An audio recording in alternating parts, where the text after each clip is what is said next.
都好，欢迎来到最新一期的魔玩杂货铺，我是部长西三。我们今天再来看一下这一个今天与玩具反斗城和假面骑士商店限定发售这一款长颈鹿的报恩的神奇书啊。那关于这一本神奇书呢，为什么会在玩具反斗城限定呢？因为大家知道这个反斗城的这个吉祥物就是一个长颈鹿，对不对？所以的话，包括像去年的那个升级妙那个闪电长颈鹿吧 ，Sparking Giraffe。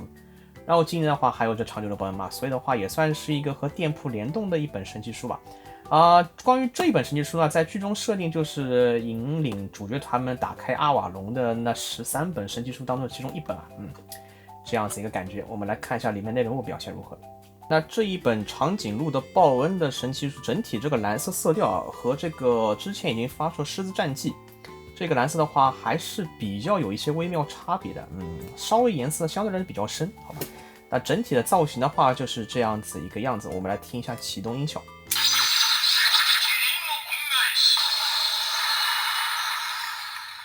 霧の恩返し。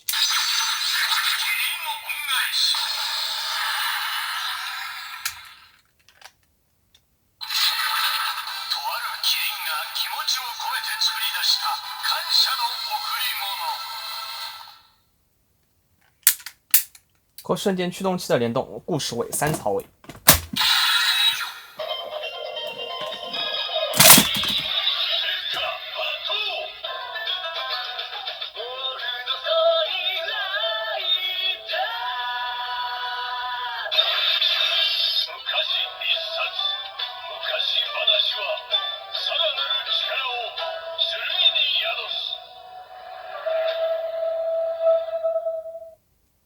音效变了，这就是一个新的这个往西一侧的这一个音效。那关于这一本长颈鹿的报恩，其实能算在这个往西一侧的话，还算是比较微妙的。包括像之后已经预定要发射，像是原蝎大战呀、辉夜姬那些，其实都是算在往西的故事里面啊。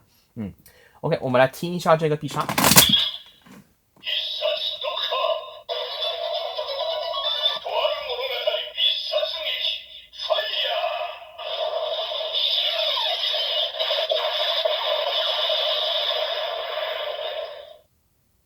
整体这样子，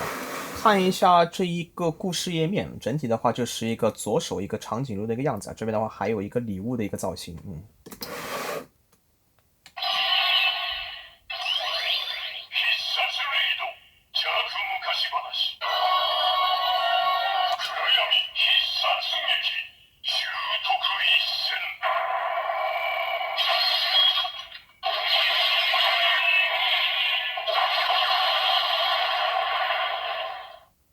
那关于和这一个暗黑剑月暗的联动呢，它并没有报长颈鹿报恩这个名字，而是报了一个邪恶的古老故事的一个常规音效，所以到时候发射一些其他的一些往昔故事啊，到时候应该也是一个通用音效吧。那 OK， 以上就是本期节目的一个主要内容了。看了一下今天玩具反斗城和假面骑士商店限定发售这一款长颈鹿的报恩这本神奇书啊，这本书隶属于这个往西一侧的一个范围内，所以到时候其实大家可以通过那个用来破解啊，可以自己去手动去演示一下这个往西2侧和往西3侧，你只拿这一本书其实就可以了。那部长这边的话，就为了防止剧透，我就自己不在这边做演示了，好吧？到时候视频完了，我自己一个人我去试一下，好吧？OK， 感谢小伙伴，记得多多关注我的频道，并记得点赞、投币、分享支持。我是部长7三，下期节目再见，拜拜。